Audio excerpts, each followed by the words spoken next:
अस्सलाम वालेकुम, नमस्ते, सत श्री अकाल। आप देख रहे हैं मेरा यूट्यूब चैनल। मैं हूं सैयद काशिफ अली शाह। आज हम जिस बीमारी के टॉपिक पे बात करेंगे वो है मिर्गी। मिर्गी की वैसे तो बहुत सी इकसाम हैं।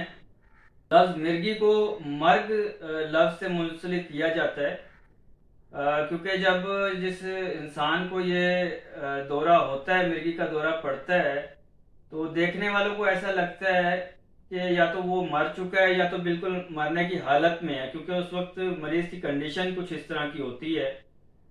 इसी तरह इस मिर्गी के दौरे को कुछ लोग साए और जिन भूत से भी मुंसलिक करते हैं, क्योंकि कंडीशन कुछ इस तरह की हो जाती है इंसान की कि लोगों को ऐसा लगता है कि शायद इस पे किसी जिन भूत का साया हो गया है, मगर ऐसा कुछ भी नहीं होता।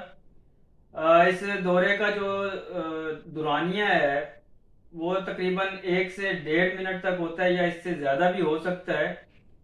इस दौरे के तकरीबन आधे घंटे तक इंसान फिर नीम बेहोशी की हालत में रहता है, और उसके बाद आहिस्ता आहिस्ता वो रिकवर करना शुरू कर देता है। अगर इस बीमारी की वजूहात के मुतलिक बात करें तो पहली बात तो ये एक मौरूसी बीमारी है। अगर घर में पहले किसी फर्द को रही हो तो इसकी वजह से भी ये दूसरे लोगों में मुंतकिल हो जाती है। इसके अलावा जी जिसके सर पे कोई चोट लगी हो, या उसको कुछ टाइम पहले फालिज हुआ हो, या ब्रेन ट्यूमर का कोई उसको मसला हो, इवन कि उसको दिमाग से रिलेटेड कोई भी मर्ज अगर लाहक रहा हो, तो उसको इस तरह से मिर्गी के दौरे पड़ सकते हैं, ये बीमारी लाहक हो सकती है। मैं आपको यही मशवरा दूंगा कि अगर आपके साथ कुछ इस तरह के मामलात पेश आएँ तो सबसे पहले तो आप अपने डॉक्टर से रिव्यू करें। इनके लिए न्यूरोलॉजिस्ट होते हैं, आप उनसे रब्ता करें और अपने इलाज की तशखीस बेहतर तरीके से करवाएं। इसके अलावा जी अगर कुछ लोग ऐसे भी होते हैं जिनमें गैर मामूली तौर पे ये दौरे पड़ते हैं, तो उनमें ये डॉक्टर रेकमेंड करते हैं कि एक पेस मेकर नाम की एक डिवाइस होती है, पेस मेकर की तरह की होती है वो डिवाइस, उसको वो इंसान के जिस्म में, मरीज के जिस्म में नस्ब कर देते हैं।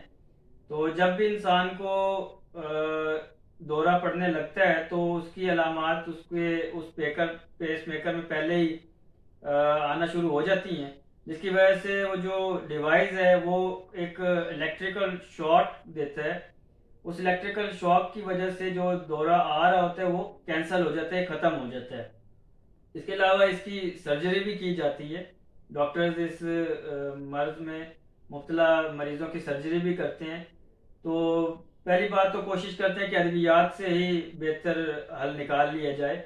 कि अलामात के मुतल्लिक बात करें तो जो कि मरीज़ है उसका जो जिस्म है उसमें झटके लगना शुरू हो जाते हैं, और उसका समटाइम पेशाब निकल जाता है, और मुंह से थूक का आना, इसी तरह आंखों का मुड़ जाना, जबान का दांतों के दरमियान आके कच जाना, और जिस्म का अकड़ जाना। इस तरह की ये कुछ अलामात ऐसे मरीज़ में होती हैं। तो इसमें अगर आपको कोई इस तरह का मरीज़ आपके घर में है, या आपको कोई मरीज़ इस तरह का नज़र आता है, तो कुछ लोग तो इस तरह करते हैं कि जब जिस्म मुड़ना या अकड़ना शुरू होता है तो उसको सीधा करना शुरू कर देते हैं, या अगर दांत आपस में जुड़ जाते हैं तो उनको चम्मच की मदद से खोलना शुरू कर देते हैं।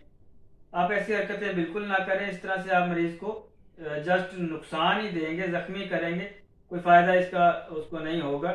इसके अलावा कुछ लोगों में ये भी देखा गया है कि वो जूता सूंघाते हैं, जूता सूंघाने से वो कहते हैं कि मरीज़ रिकवर कर जाएगा। ये भी कोई अक्लमंदी नहीं है इस तरह के काम करना। आपको जैसा कि मैंने बताया कि 1 से 1.5 मिनट का दुरानिया होता है, इसके बाद मरीज खुद ब खुद रिकवर कर जाता है, पहले जैसी कंडीशन में आना शुरू हो जाता है। तो आप इस तरह के मामलात ना करें। हाँ, आप इस तरह से ज़रूर करें कि अगर कोई मरीज़ आपके सामने है और उसको इस तरह का दौरा पड़ जाता है, तो आप उसको उल्टा लिटा दें या एक साइड करवट पे लिटा दें, ताकि अगर उसके मुंह में खून ज़बान कटती है और खून जमा होता है, या अगर वैसे मुंह में थूक जमा होता है, या अगर उसको कै आती है, उल्टी आती है, तो वो उसकी सांस की नाली में ना जाए बल्कि बाएं की तरफ आना शुरू करे। अब अगर हम आज के नुस्खे के मुतल्लिक बात करें तो आप घरेलू तौर पर किस तरह से ऐसे मरीज़ के साथ पेश आ सकते हैं। आप नारियल का तेल ले लें और उसके साथ आप मरीज़ के सर की मालिश करें, और नारियल का तेल आप उनको खिला भी सकते हैं खाने में डालकर, आप उनको इस्तेमाल भी करवा सकते हैं।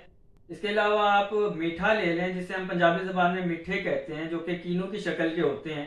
آپ ان کا رس نکال لیں اور 3 چمچ رس آپ ایک گلاس پانی میں ایڈ کر لیں، اور اس میں آپ آدھا چمچ میٹھا سوڈا ایڈ کر لیں، اور یہ رات کو سونے سے پہلے آپ مریض کو پلائیں۔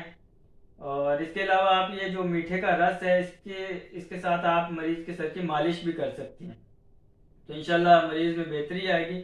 اس کے علاوہ آپ اپنے جو بھی ایسا مریض ہے اس کو چاہیے کہ نہار منہ 1 سے 2 جوے لہسن کے چبا چبا کر استعمال کر لیں۔ اس بیماری میں انشاءاللہ بہت فائدہ حاصل ہوگا آپ کو یہ کھانے سے۔